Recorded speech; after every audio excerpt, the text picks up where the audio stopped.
So it's been a little while since we've done one of our things you should know already in game. Things that are useful bits of information that everybody can benefit from. So in this video, we're going to go through some more of those and hopefully it helps you out. Now remember, these are things you should know. So if you're watching and you're like, oh, I knew all of those, that's probably a good thing. But every now and again, there's going to be something that sort of ticks over and you're like, wait, what the frick? That's how that works. And that's the goal of these videos. So with that being said, let's go.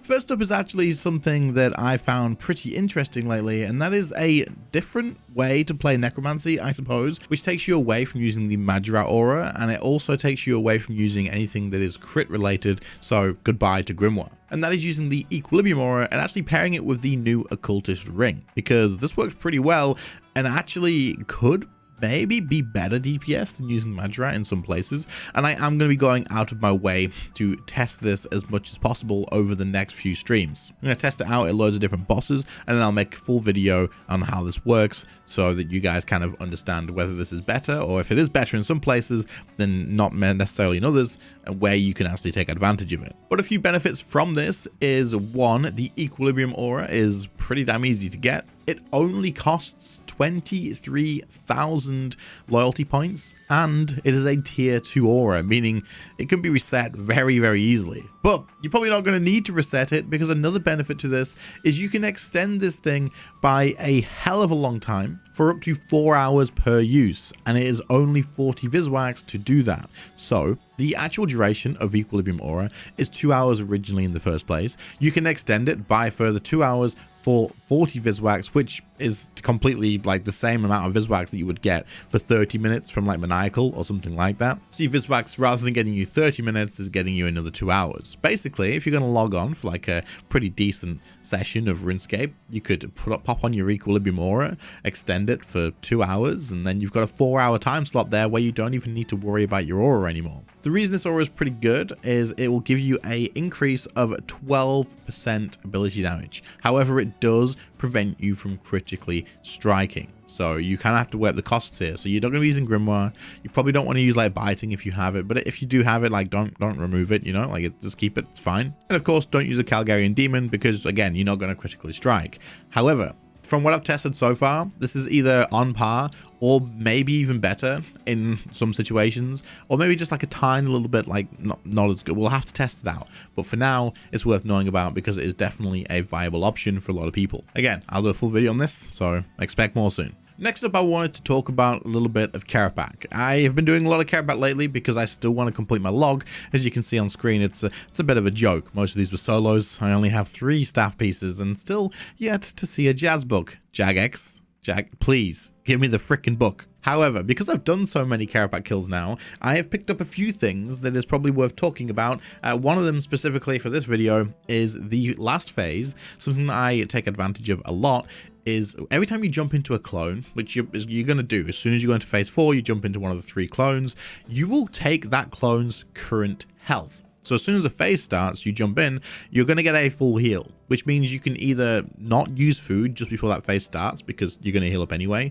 or if you're using something like Necromancy, you can use life transfer and then jump into the clone and basically use life transfer for free, which extends your conjures and usually costs you 50% of your health. So I've now recently started using life transfer and then jumping into the clone because it just extends your conjures for absolutely free and is definitely something worth doing. But either way, this mechanic is worth knowing about if you do a lot of Kerapac, because on that last phase, if your health is getting a little bit low, don't spam eat your food, just jump into the clone and you are nice and full health. Another weird thing that a lot of people do, and you can actually take advantage of, is if you Vitpot the clone and then jump into another one, that clone won't lose the Vitpot effect, it will stay at 20,000 health. You'll drop down to 5k when the Vitpot expires because you've jumped into another one, but the other clone is going to tank 20,000 damage. And weirdly, if you jump back into the clone, you'll actually get the full amount of health that it has left, even if it's 15, 16k, and that won't expire either as long as your Vitpot's already expired. Pretty strange, but thought I'd mention it anyway. Unintentionally talking about Necromancy a lot in this video, so the last 2 I'll try and avoid being Necromancy related whatsoever,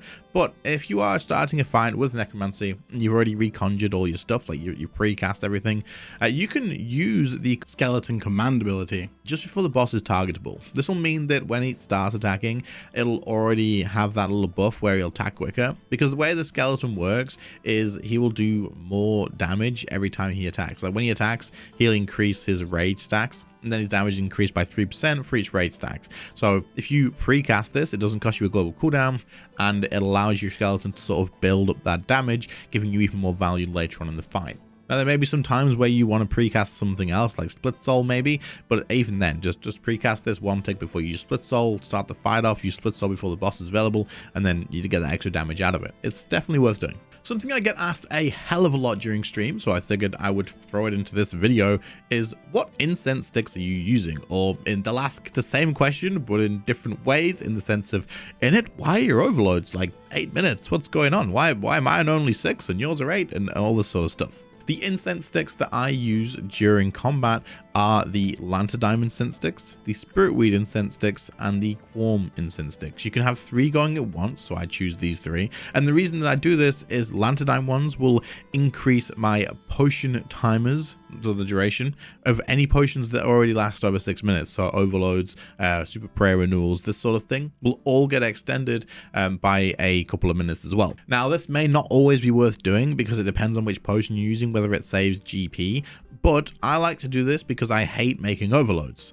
I would rather spend a little bit of extra GP to have to make overloads less often. So if I can extend each dose by 2 minutes each and then make sure I only renew the overload like when it's getting close to expiring, it just means that I'm using maybe a few less doses here and there, but that adds up over time a lot. Like if you're using 1,000 overloads and you've saved a few like sips or doses here and there across that whole time, you're gonna save probably a couple of hundred potions. Maybe that's not quite how much, but you're gonna save a little bit of time. So I do like using these to extend the potion timers, but also in places like Zook and stuff, it's really nice where the fight's longer than 1 dose. Like these help out a lot. The next one that I use a lot is the Quorm incense sticks. Now, of course, I won't use this all the time because what these do is they increase the amount of poison damage that you will be able to deal by a decent amount too. So if you can deal any sort of poison damage, if you're using Cinderbanes, if you're using weapon poison, stack these with it as well to increase the amount of poison damage you can do. This is just free, easy DPS output. You don't even use it in the fight. You just use it before you go in, overcharge it, and like extend it an hour without having to do anything about it. You get extra damage. Again, these are only worth using if the target is poisonable, of course, but otherwise, yeah, it's definitely worth using. As for the last one, the Spiritweed Incense Sticks, it's going to give my familiars summoning spell points increased summoning rate. So it just means that maybe you'll get off an extra spec during a fight or a few extra specs. So it's an extra little bit of DPS. And again, I'm not really doing anything about it. If you're using like a Ripper Demon, then use this. If you're using like a Calgarian Demon, probably not really a big deal because the Calgarian Demon doesn't struggle with like the its ability points. But a Ripper Demon can fire off that attack loads of times, so definitely worth keeping in mind.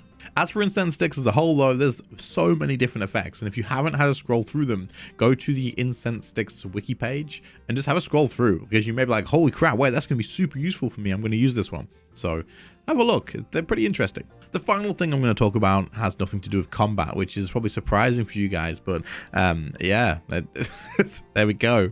This one is, you can move the UI around a hell of a lot, and everybody knows this, and that's not specifically what we're talking about. But there's a lot of things in game where you're going to be doing interactions where you're clicking on like a bank chest or you're clicking on like something to open it, and it's a pain. You have to click on something, then move your mouse from the little window, and the little pop-up window is over in a different place. You can move all of these windows. So for example, you're going to be able to see me on screen right now fletching arrowheads. Now, this is a pretty crappy example, but you'll get the idea. Whenever you click on the headless arrows to bring up the window, you then get a second prompt window for you to click the button to how many you want to tip, right? And then that'll be in a different place than where you've clicked the arrows. But you can just unlock your interface, drag the actual window over the top of the tip headless arrows, like the headless arrows in your inventory, and then when you left click, you can left click again and it will immediately do that for you. Like, you won't have to actually worry about it. It's just going to be there. So all you now need to do is just click, click, and then wait, and now it's done. Now, again, for headless arrows, this is pretty like terrible explanation, because you could just keybind it and press spacebar to do the thing. But for some things like maybe alchemist keys, this can be super useful because it's just click, click, click, click, click over and over again, rather than having to actually move your mouse around. So you can move the user interface around to benefit you. And there's other things as well that you could do to benefit from affecting this. So if you're ever thinking like, oh man, I wish this button was over here. Oh, wait, hold on, you can just move it. So keep it in mind. You'll probably have some times where you're like, this is going to be way better. And there was 5 things that you should have already known about RuneScape, things that could help you out along your way, and hopefully you found it useful as well. If you did, then make sure to leave a like on the video, sub to the channel if you are new around here, check out the merch store. You guys are still going crazy for the merch, like what the frick. I appreciate it a ton. But other than that, I hope you all enjoyed, and I'll catch you all in the next one. See you later, guys. Bye.